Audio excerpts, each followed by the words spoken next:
Throughout Taylor Swift's discography and career, she's both mentioned and visited many interesting places that have been turned into iconic Swiftian landmarks. So much so, some have even turned into major touristic locations visited by hundreds of Swifties every year. But which location best represents each Taylor Swift album and era? And which one will we deem to be the embodiment of staple cities mentioned throughout the eras like London or New York? Welcome to Swiftly Spoken, a fan-made Taylor Swift podcast in which we break down her lyrics, deep dive into full album retrospectives, and theorise about what may be coming next. As always, we are your hosts, Lisa and Cameron, and in this episode, we're going to be going through each and every album in Taylor's discography and looking at which locations are mentioned in every single song, as well as which geographical location do we think best represents each album and or era. As always with these episodes in which we go through the entire Taylor Swift discography, we're going to be going chronologically, starting with debut and going through each one until we reach the Tortured Poets department. This episode we thought would be interesting because there are a lot of interesting places that are both mentioned in every album, which is kind of similar idea to what we did not too long ago with every single person mentioned in Taylor's albums, but it does take a different turn because what we want to do is something more similar to Taylor Swift albums as seasons, which is, I think, such a popular idea and way to classify Taylor albums because it really gives you the feel of them straight away, and that is what we're going to be trying to recreate in this episode. We're going to be taking these albums and looking at the places they mention, but also looking at like the history of that album, that era, and the feel of it as a whole, and trying to tie it all up together, which I think is going to be harder than it seems, and place it. Yes. And place it on a map. We might have I don't some know if it'll be as disagreements. successful as the Seasons one. I feel like the Seasons one was It felt more solid. Happy. Yeah, I felt like I was like, yeah, 100%. Because I think it felt like, and then we'll get into it obviously, but there's lots of stuff that's like, I can't just put the same location for every single album. That's so the thing. We're going to be really inventive. Exactly. We're going to be trying to not repeat locations, though we will mention them, of course, because that's only natural. But we're going to try and like place them all in different places as widespread as we can. But it is going to be difficult because in the end, there are like base locations and staple ones, as we've mentioned before, that we're going to try and just deem as one album specific, but it will be difficult, I think. But it will also be interesting to see like our different opinions, and also, as always, you guys can get involved. We'd love to see what your different opinions are. I think it also depends a lot on where we are in the world and the places that we have visited and seen, and what memories we can kind of also mash in there from how we lived through these eras. So obviously some of you guys from the USA probably have visited many of these states or places and can give us some more insight into that. So of course, as always, in the comments on YouTube, we love to read about all of these things, so let us know. But we're going to try and do our best. And I think, like you were saying about the seasons, though that did feel very solid to us, there was a lot of debate about that as well, and there are a lot of people that it goes around and it kind of like we disagree with it makes it cycle. That the Taylor Swift albums of seasons Instagram posts, it makes it like it whips around every month. I'd say there's a viral post, and every time it's different, and every time you will catch me screenshotting it and putting it on our story going, here are our thoughts. Every single time. But so even that is debatable, even though I feel like our choices were very solid and were like kind of definitive. It still changes, people still shove different ones in different places, and, put I don't know, Evermore as a summer album, which blows my mind sometimes. So you never know, like, and even with this, people might be thinking, are you joking? Like, seriously, it's this. So it's definitely up for debate and person by person. Let's go into the first album. As always, we have debut up here first, and for debut we only have one specific location mentioned, which is in Tim McGraw, where of course she says the iconic, he said the way my blue eyes shine put those Georgia stars to shame that night. I said that's a lie. The Georgia stars, which of course is in America. So it makes sense. She's starting off, that is where she was. I think you were saying to me that like you didn't realise this was a place. Oh my God, literally until about 7 years ago, I always thought it was a girl. I thought he was like slagging off like an ex or something, Poor or a Georgia. girl at school or something. And Taylor was being like, no, she's really pretty. Like that's kind of that. Generally for years, I thought that, and then I love that. I thought about it, and I was like, she doesn't. Because I just remember thinking she doesn't say Georgia's. She's like Georgia.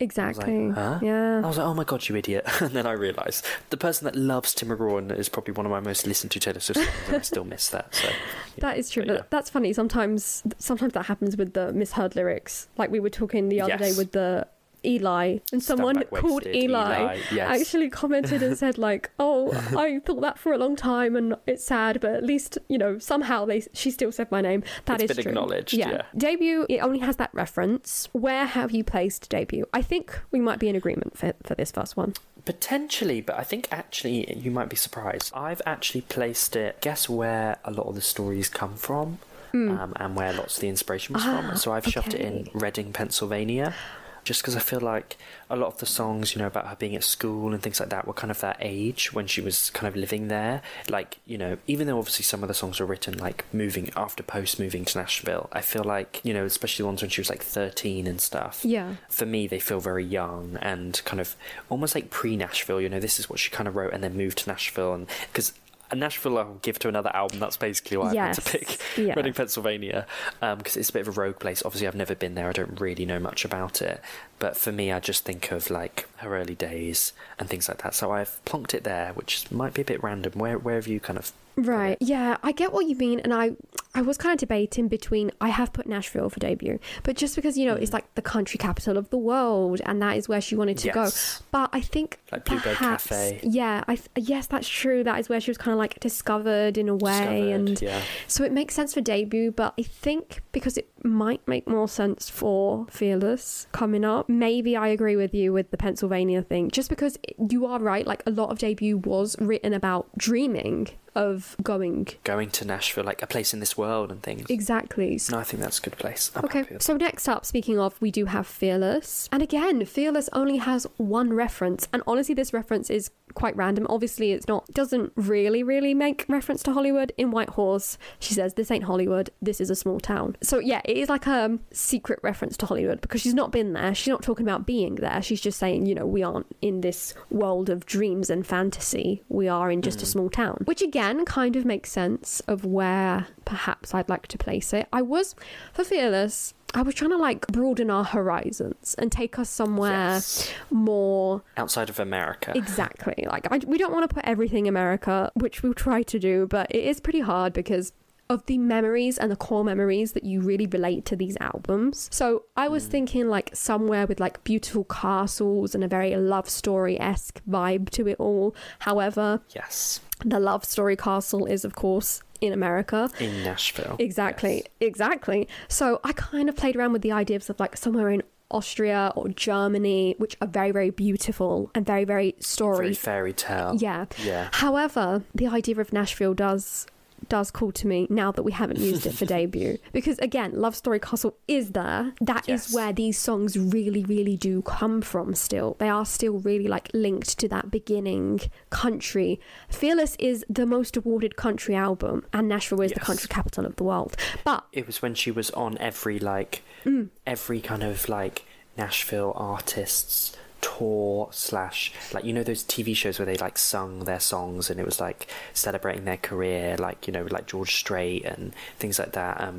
Taylor was just on every single CMA, CMT award, you know what I mean? That is true. She was definitely fully embracing the Nashville world, and they were fully embracing her. They were celebrating her as a country artist. Yes. So where did you place Fearless? So again, similar to you, I put Nashville initially. Okay. And I kind of put in brackets like mainly just because of the Love Story Castle, because I just think when I think of a location for Fearless, that for me is the place. It's either it's that castle or it's the You Belong With Me music video, like kind of high school, but Fearless feels older than high school, right? To me.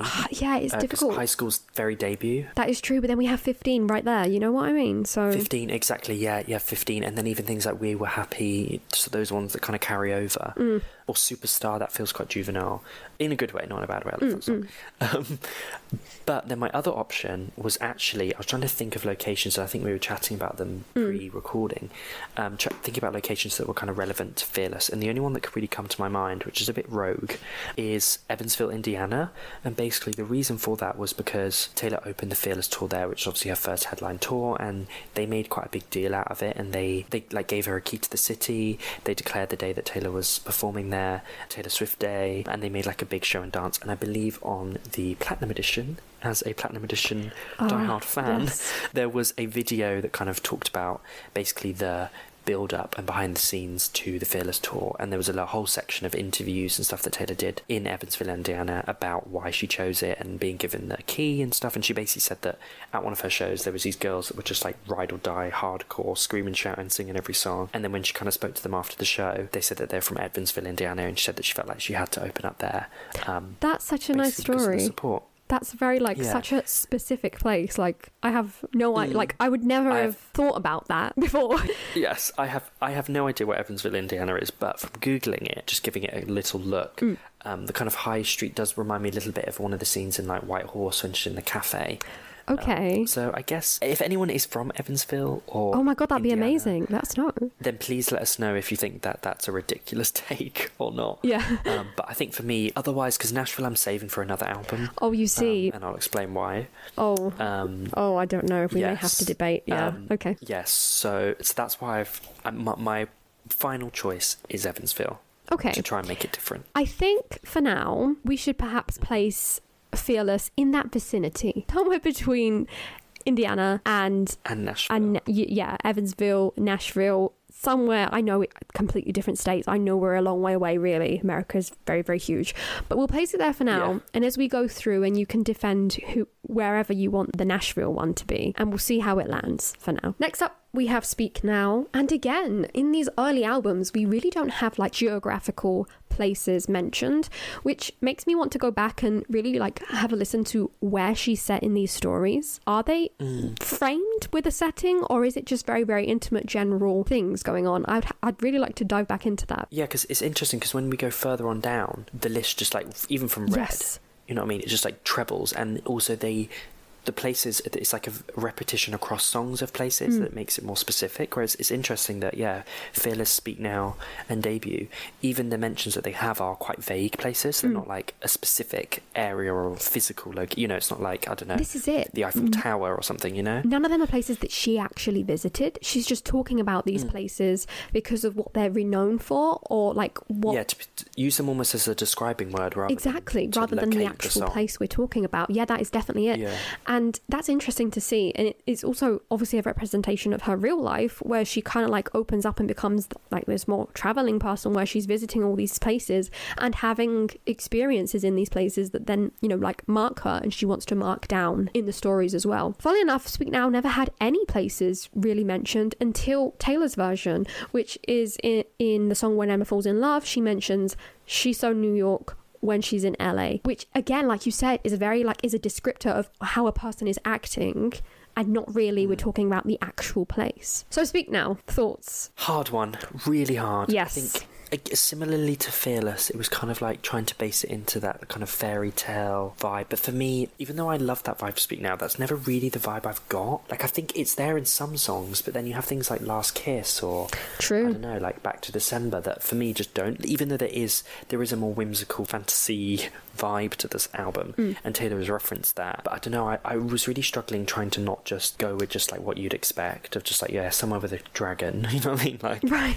So how did you find this one? Because I found this one quite hard. So I agree with you. I was struggling a lot, and then something clicked in my head. I am really happy with this.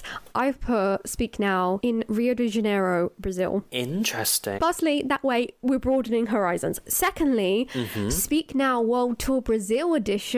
Paula Fernandez is there with her Long Live remix. So that kind of ties into things. Also, I feel like the feeling of like Speak Now is very like firework, very big feelings, very colourful feelings, very dramatic. And I think Brazil has a lot of like dramatic celebrations of things, and I don't know, it's such a colourful place. When she visited it on the tour as well, I feel like, I don't know, Speak Now lends itself well to that location. The thing with Speak Now as well is that where that was such a massive international tour, that's true. I do think of it as quite a lot of places, really. Yes. You know, even like, you know, places like Madrid and Tokyo, Australia, and London, you know, like there's so many places, isn't there? Yeah, that's interesting. That is not what I expected at all. No, I know, it is a bit crazy. I honestly, it's because of that like Long your Live explanation though. Yeah. That's interesting. Mine is a little bit more obvious, and this is where we're going to get into a debate. Yeah. This is where I put Nashville. I thought you might. Yeah. So my main reasoning for this is when I think of Speak Now and I think of like the packaging and the song Wonderstruck and the original booklet and the outfits and the gold frames and stuff, it was all framed around, especially the Wonderstruck perfume, but also the kind of whole vibe around Taylor's kind of Nashville apartment. That is the one with true. like the koi fish. Very true. Yes. Again, the koi fish guitar, things like that. I feel like, and the bird cages, and all kind of purple and whimsical and stuff. Yeah. So that's why I've placed it in Nashville, because one, she was still very much kind of in the country world, singing songs like Mean and stuff like that. But at the same time, I'm just basing it on that. Yeah. So that, for me, I've shoved it in Nashville. Yes. Purely because of that. I've kind of linked it to her apartment. I get mainly. that. Honestly, I really do get that. It makes sense. And I love that reference to her apartment, which is a very physical place, because she did. Like, it was, I think, out of all of like the albums, Speak Now is the most personal when it comes to design, as in like her personal design of how she was living and how she was kind of like operating at that time. So yeah, I don't know, how are we going to do this? How are we going to sort it out? I don't know, I'm really not sure, because I do quite like Fearless being in Nashville. Yeah Especially because of the Love Story Castle. I quite like the emotional relationship with Evansville, but then that means that's first 3 albums at the gate, where we're staying in the States. roots. Yeah. And even though Rio de Janeiro is Rogue, it's really random. I like your explanation. I can get behind it. Okay. So I think we shove Fearless. Let's Nashville. let's go world tour. And let's have a Speak Now world tour moment. Yeah. Please. Okay. We're not going to keep the world tour to 1989 world tour. No, we're going to try and go around the world with London, these. Yeah. America and Tokyo. Yeah. I feel also because we're going to visit America again soon. Let's Speak Now go on our way, Yeah, exactly. Okay. Yes. Let her travel the world. Next up we have Red, and like you said, suddenly we have a whole list of places. Like, we're going everywhere. So let's go through firstly all of the locations that are mentioned, and then kind of like break that down, and then see where we landed in the world. So All Too Well and All Too Well 10-minute version give us Upstate and Brooklyn. Holy Ground gives us New York. The Lucky One gives us the first kind of mention to LA with Angel City.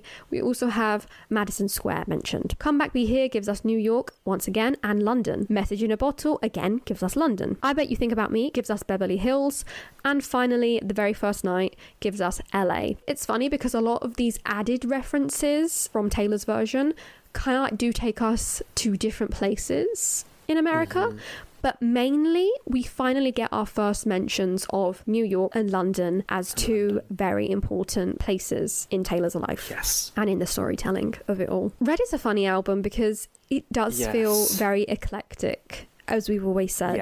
Yes, it's very eclectic, and I think the original Red is very different to Taylor's version. Yes. And I feel like the Taylor's version the original Red had dabbles of kind of autumn and autumnal vibes, but was still very like pushing the pop first. It was very much like We're Never Going Back Together. That's true. 22 were kind of the leaders, whereas I feel like the Taylor's version is very much pushing the autumnal vibes, songwritery, like All Too Well all moment. Too Well to the front, and I Bet You Think About Me and things like that.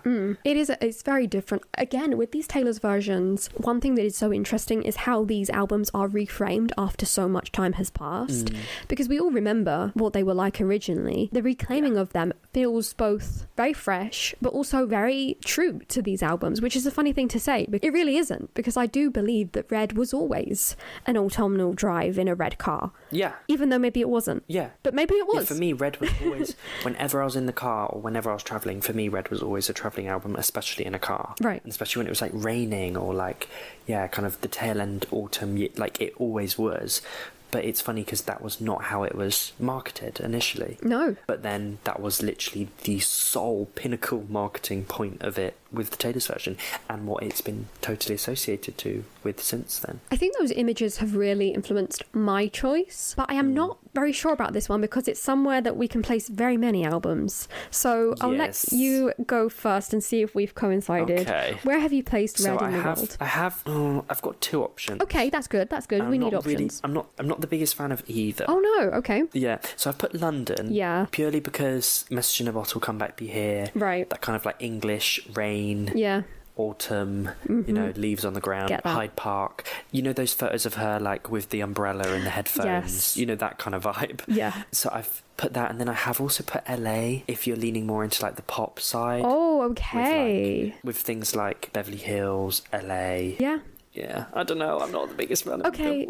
I wanted you to have a really solid okay. suggestion. I guess I'm not sure if I'm solid on this one because we could give it to so many different ones. And I'm thinking specifically of another one, but I have put London as well. Just because, again, I've, gone very deep. Firstly, we have the first mentions of London. So I think it's a nice touch to give it like, this is when she's first establishing this relationship with somewhere with the city, completely different to where she has been before, firstly. Secondly, that way, again, we move out of America. Thirdly, no offense to America, I feel like London represents Red well because it is very cold, but also changeable. Yes. It can be a very lively... very eclectic. Yeah. It's lively, it's a melting chaotic, pot of a lot of different things. Yeah, it's chaos. It is very Red in that sense. Also, and this is more to do with you, I really, really, in my head, whenever I think of Red Taylor's version, I always think of that reel that you posted of going to get Red Taylor's version. Yes, I know exactly. Yeah, and with me running to the... You're like, it's just like your feet like running over all of these autumn leaves, which are absolutely beautiful. You wouldn't see that where I'm from,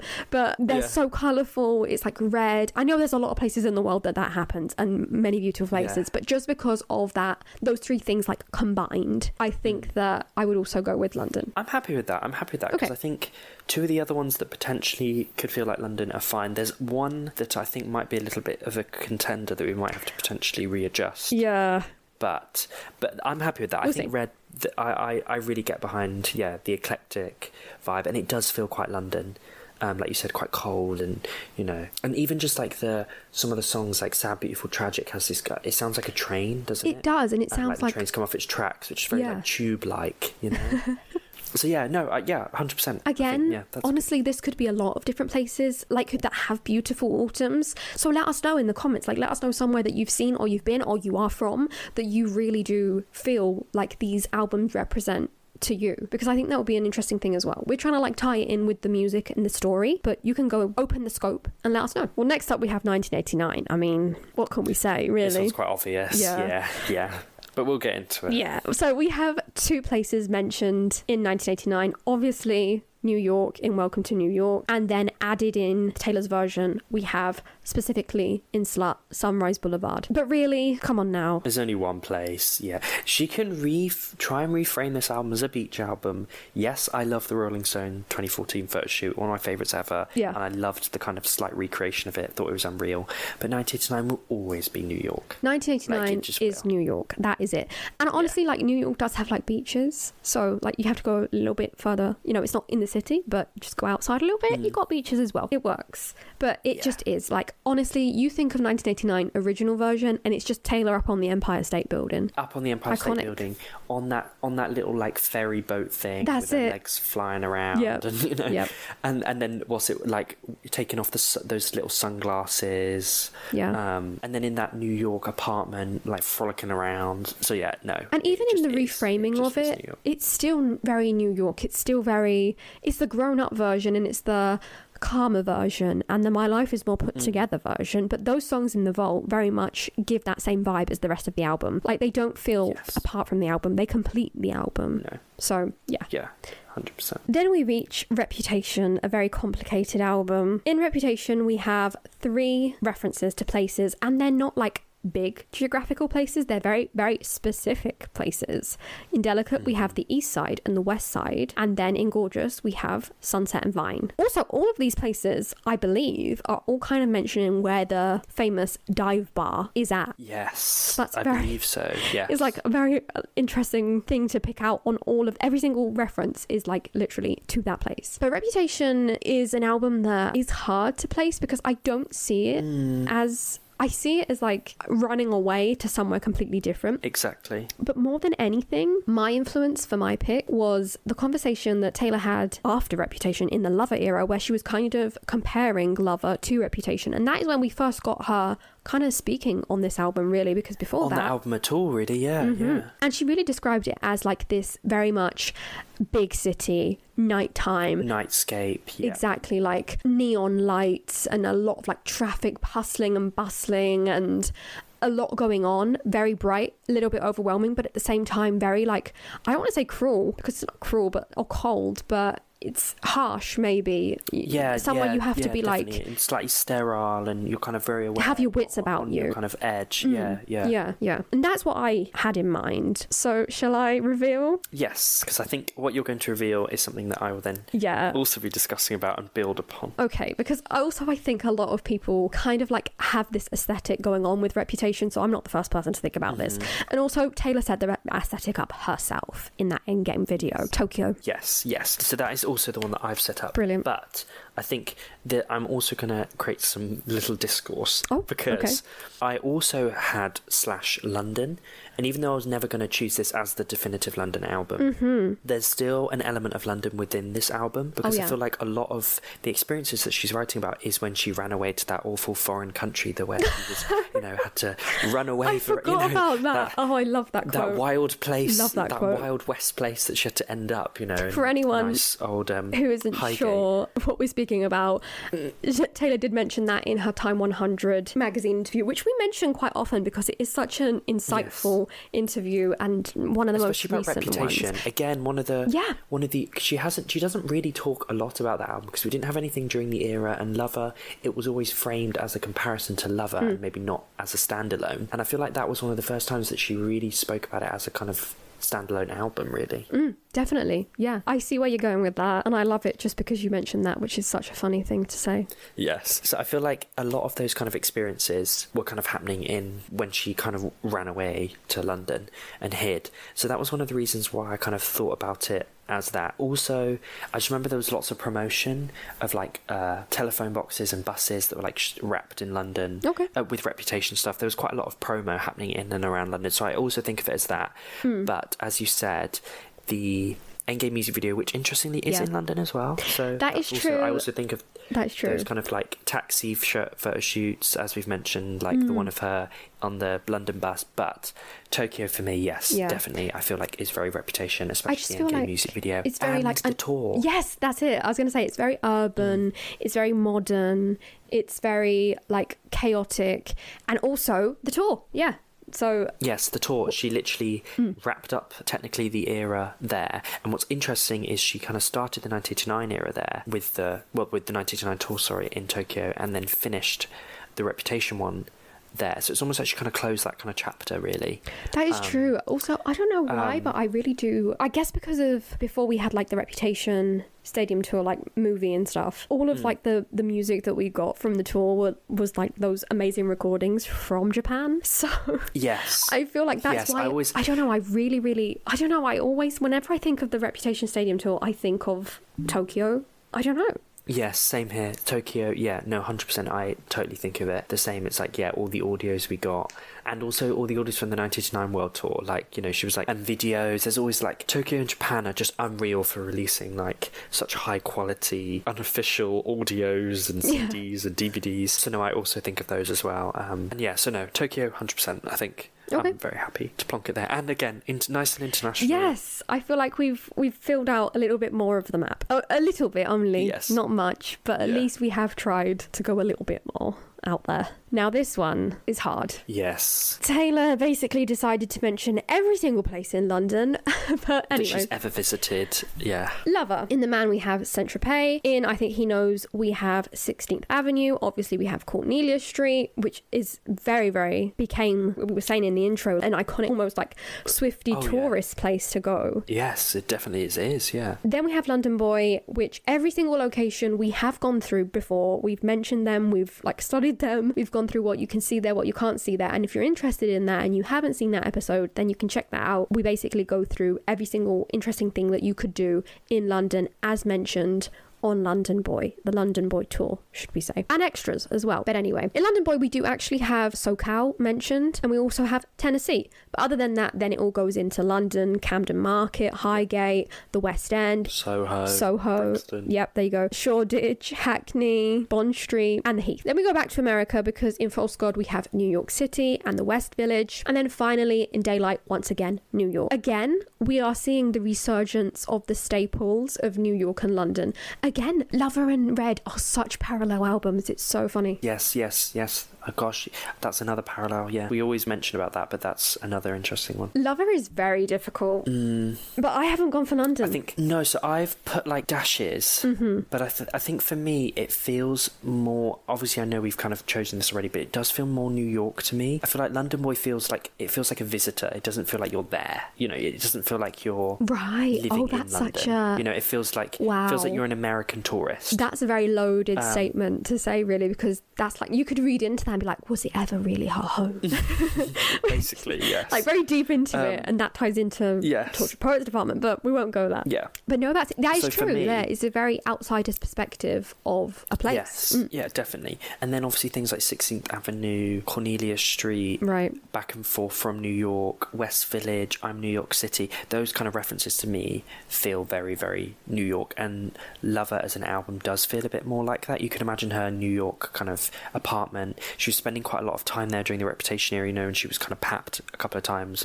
Well, quite a lot to be fair. For one of the first times really, while walking in and out in her kind of various outfits. But obviously New York has been taken by the only album that deserves that. Oh, yeah, it's got to be right. So, yeah, so the only other place that I was then thinking, even though potentially there's another album that might have this, is Paris. Yes. Purely because of the City of Love and then the concert, the City of Lover, which to me feels very Paris. And it was like really the only kind of true, proper, real concert other than the Amazon Prime one that was like a fully fledged Taylor concert. There wasn't just, you know, a couple of songs here and there that we ever got. And then obviously we had all the audios from, and then the like Hulu Disney recording of. So I think for me, Paris, how are you feeling? I don't know. 100% agree. Rough. No, yeah, I put Paris. Paris. Yeah. In the end, I landed on Paris.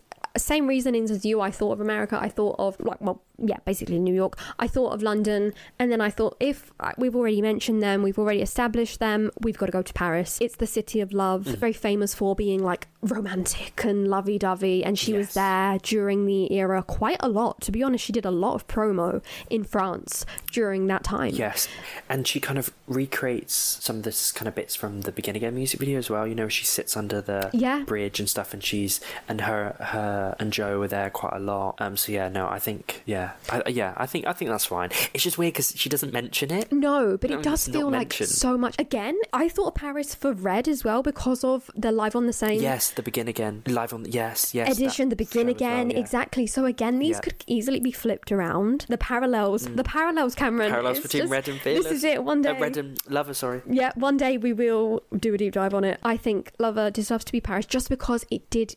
We never really got what Lover was supposed to be, but at least we did have that live from Paris, City of Lover. City of Lover did feel like that was kind of the closest we ever really got to a tour. Definitely. A fully fledged tour or anything, and that kind of excitement. And it was just such a cool show. Like the set list was really solid. It was. And the kind of mashups of like Red and Daylight and things like that, No, I think I'd be happy to plonk Lover in Paris. Now we're running out of places that she has mentioned and that are really like Taylor Swift adjacent. So we're going to have to be a little bit more creative maybe. But next up we have Folklore. And again, Folklore gives us a long list of places that she's visiting in her dreams. We have the High Line in Cardigan. In Last Great American Dynasty, we have quite a few. We have St. Louis. We have Rhode Island. In 7, we have Pennsylvania. Call back to the beginning of this episode. We have India as well, which takes us all the way across the world. We have Centennial Park in Invisible String and LA. And of course, the lakes, both in Invisible String and in the lakes. In Hoax,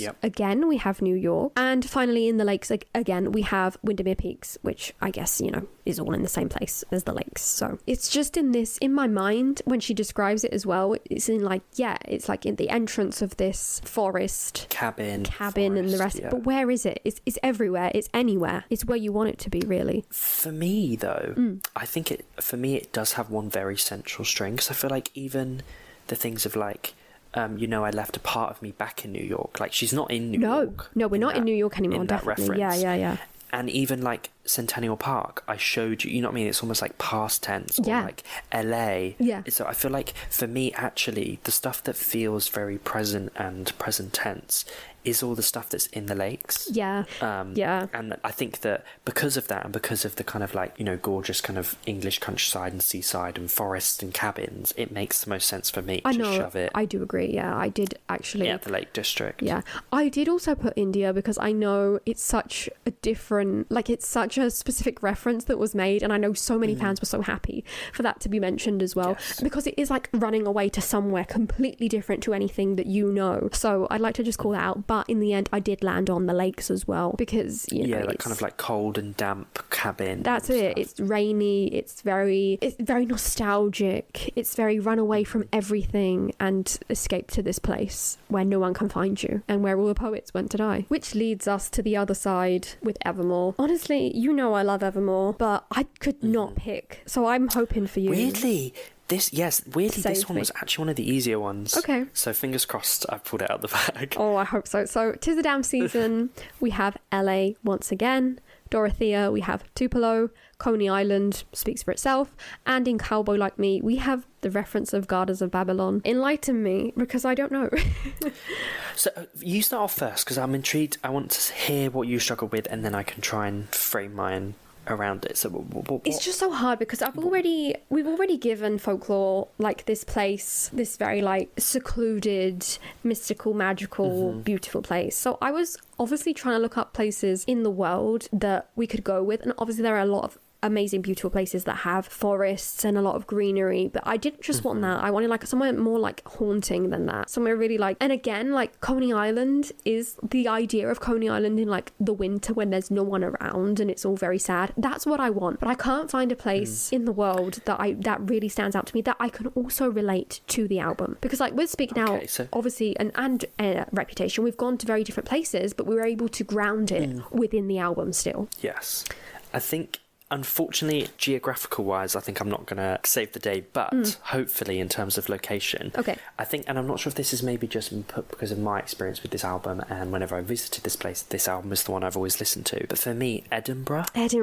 feels very Evermore to me, like the kind of castle, and it's all kind of dark and cold, mysterious. But it also has this kind of like browny, everything's kind of like brown and has like a ghostly feel about it, and especially when you go when it's cold and wet, and I only ever seem to go there when it's raining. And like when you get the train's right to the centre, but there's also like, you can also see like the sea and stuff, and then you got like a big, Arthur's Seat, this big hill and stuff. So it's this kind of very gorgeous, eclectic city that is kind of very sad and cold, and you know, like sat in a cafe with the window all fogged up and steamed up. So, and I feel like that feels very Evermore. So for me, I actually have two places in mind. One was Edinburgh, because whenever I've been, like, I just put on Champagne Problems the second I get on a train that's heading towards Edinburgh. Yep, you're on the night train. Yeah, exactly. And the other one is more kind of English countryside, and I've put it the Cotswolds, again because of just whenever I'm kind of in and around there, Evermore feels very Cotswolds. Again, it has that kind of like slightly ghostly feel, very old England, countryside, can be a bit cold and wet, damp during 50% of the year, but again, obviously it's still very much in the UK, but I think that's purely just because of my experience and when I've listened to these albums. Whenever we can't find like lyrical references or things from the era, which unfortunately Evermore was a very short era, it was only like a few months long, really. Didn't really have any there's not much movement, location performances exactly that are going on. So, and if they were, it was just, you know, like Betty at the ACMs, and it's just like, well, like on the Grammys or something, which was in the era and not even really a song from Evermore. So kind of like, but because it is so fused with Folklore, I think that way, because we've kind of like placed Folklore up in the north of England, we can kind of like go a little bit further north for Evermore and stick it in Edinburgh. I think I agree with you. I think Edinburgh it does feel very Evermore when you kind of visit, especially when you visit in a kind of like autumnal winter. It has that kind of bitterness and coldness of Evermore, but also the like the warmth of like going back, you know, like the song Evermore, like almost like stepping back inside into the warmth and being safe. And and the castle, it still feels slightly kind of like mystical and that way, like the sisters are together, and also the triangle of those albums, of like the very autumnal albums, are together, which is funny to see how this is landing, because in a way isn't it a little bit similar to our episode which we did when we went through like the family tree? Like Speak Now was very much related to Reputation, and both of them are very worldly and out there. Fearless and 1989 have that kind of like roots in America, and then they became what they became. Then we have the triangle of the sad Gold Autumn albums, and then we have Lover close to Red in a way. So I'm pretty happy with that. Yeah. Interesting. That is interesting. Next up, we're going into Midnights and then TTPD, which honestly, these albums are the ones that we've kind of dug our, gone through a bit less because they have come out since we've had a podcast. So in a way, we haven't lived with them as long, and we haven't placed them in things like this as much, especially the Tortured Poets Department, which this is kind of one of the first times that we're actually classifying it. The Tortured Poets Department, she's a bit new to this kind of club, you know what I mean? She hasn't been being placed around. No, she hasn't been classified. This is the first time we're really...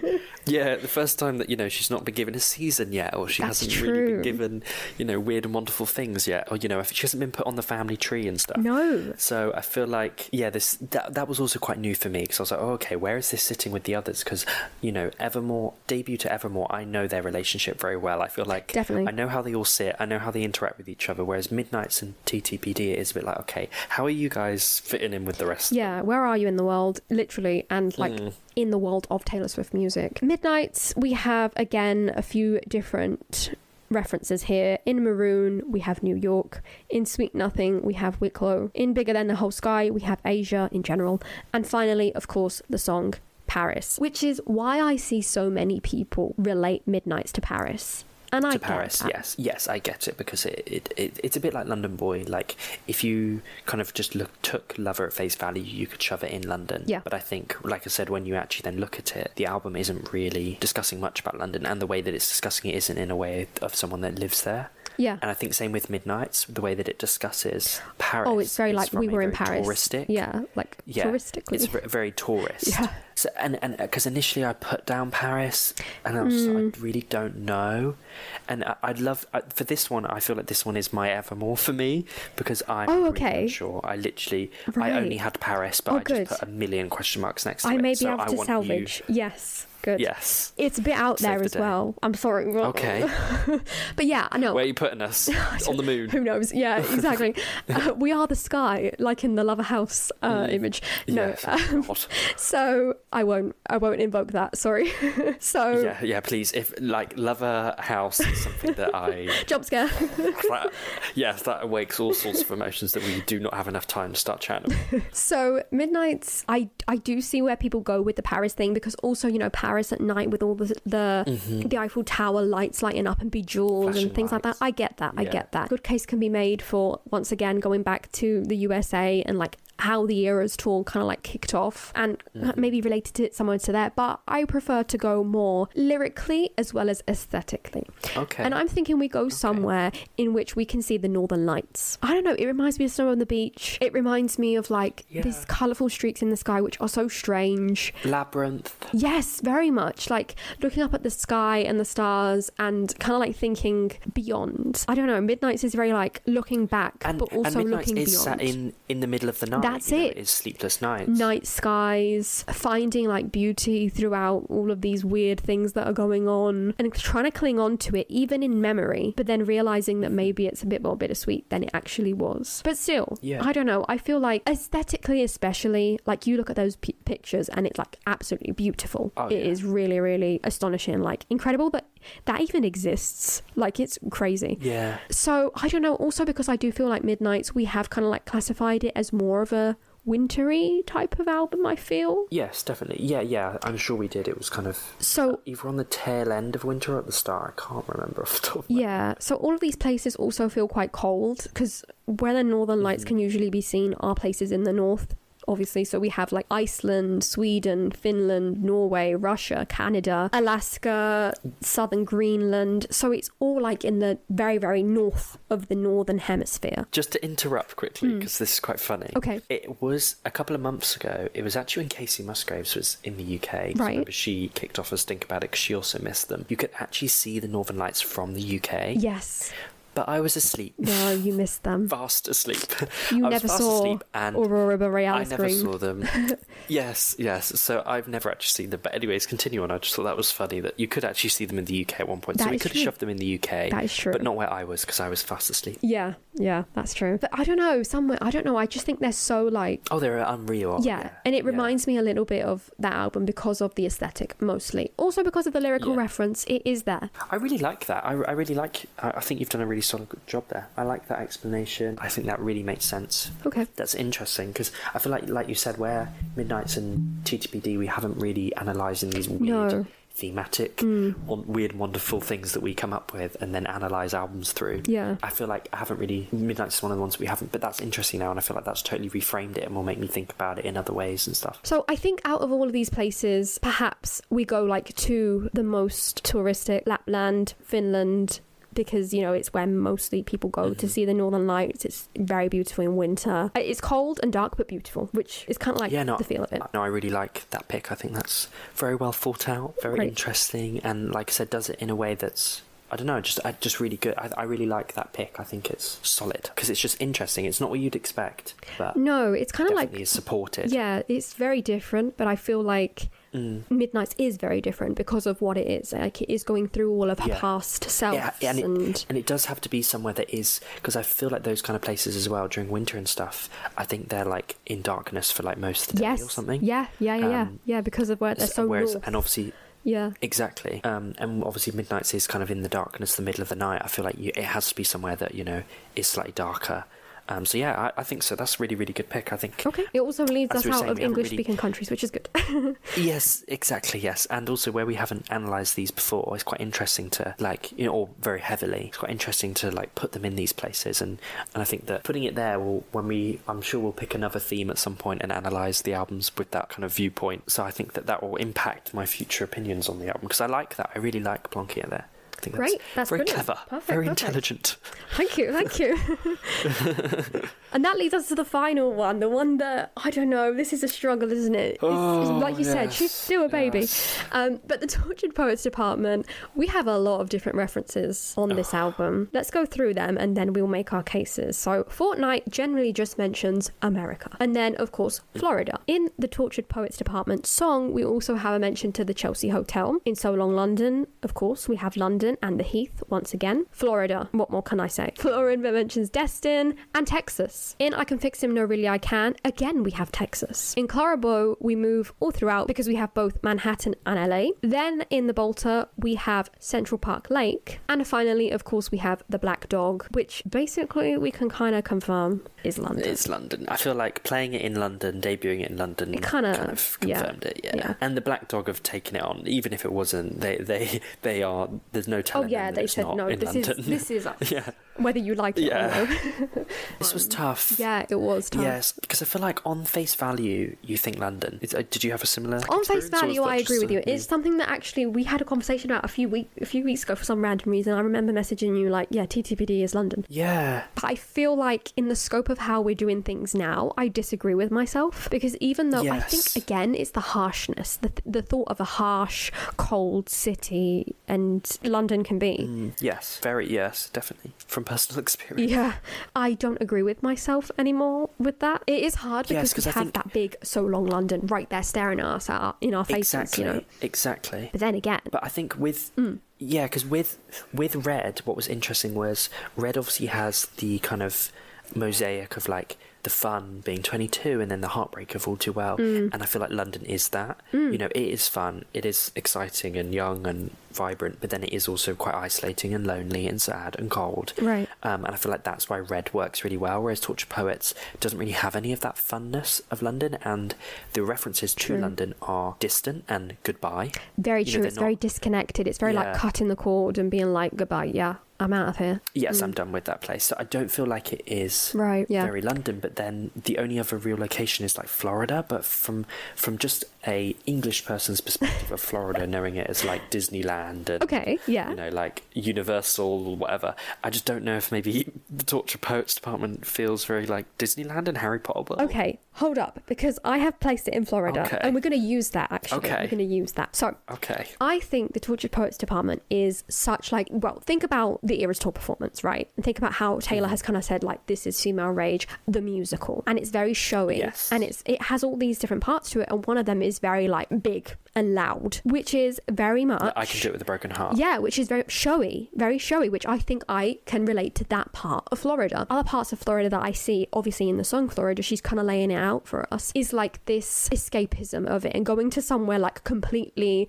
Which is Florida people who may be listening to us. We love you, Floridians. But, you know, Florida is very much used in like memes and stories like Florida man does some crazy thing. And that's how I think Taylor is using it as well, going away to this place where, you know, it's kind of like a no man's land of escapism. And I don't know, I feel like maybe the claustrophobic heat as well. I know it's like very like sticky and muggy, and I think it all comes together to represent TTPD well. Yes, I think that's interesting. And kind of adding on to that, like the song Florida with like the swamp and stuff, I also think of, obviously I was lucky enough to witness the performance of Taylor true, singing it, and all the visuals were this kind of swamp green image and, you know, this kind of like boggy emotion, and I think I can kind of get behind that.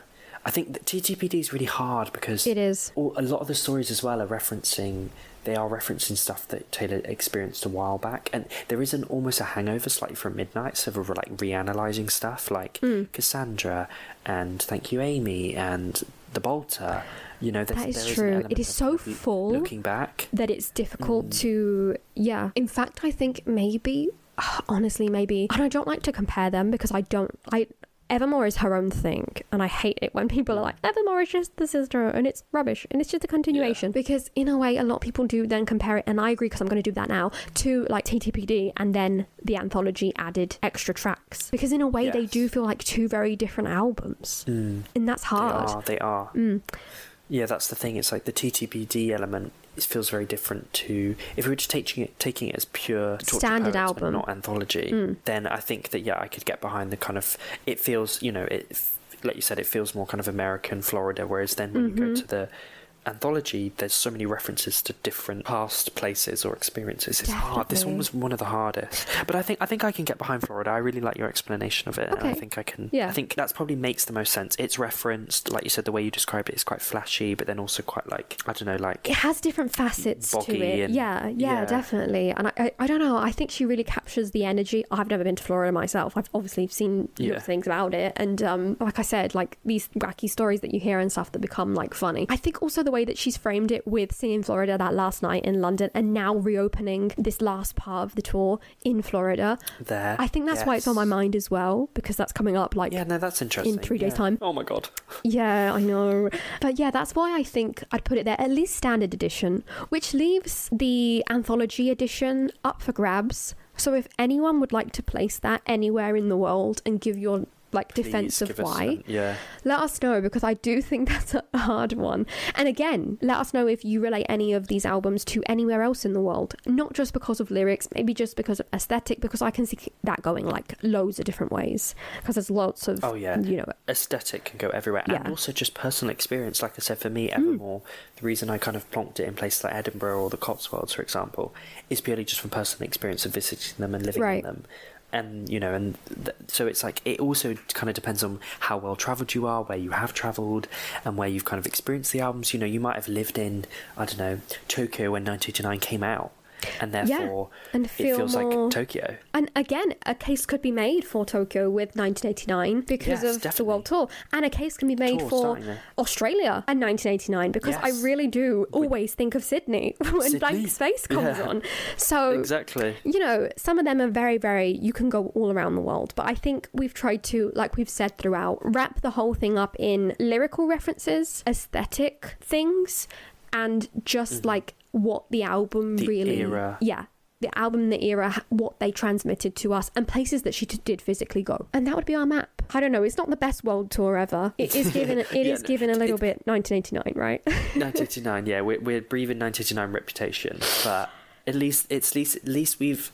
I feel like if we hadn't stretched out on other places, I feel like naturally the places you venture towards are, as we said right at the start, Nashville, New York, London. Yeah. Like you could literally put every single one of these albums into those in one three of those places. three locations.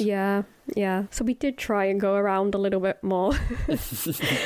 But still, like we said all throughout, let us know if you can take us anywhere else, and the reasoning for that, which would be, as always, we love reading your comments and broadening our horizons as well. And with that is the end of this episode. If you did enjoy hearing about all of the different places that Taylor has mentioned in her albums and then trying to figure out where we can place each and every one of them, then please do give this video a thumbs up on YouTube. And if you do enjoy our content, make sure you subscribe as well to always be in the know of what may be coming next. Also, you can follow us over on Instagram. Our handle is at Swiftly Spoken Podcast. And finally, if you are listening in an audio only format, then please do remember to rate us on Spotify or Apple Music. Thank you once again for listening, and we will be back very, very soon as the Eras Tour is back for its last leg, and 1989, Taylor's version, is a year old. So a lot of exciting things coming up towards the end of the year. Hopefully we will see you again very, very soon.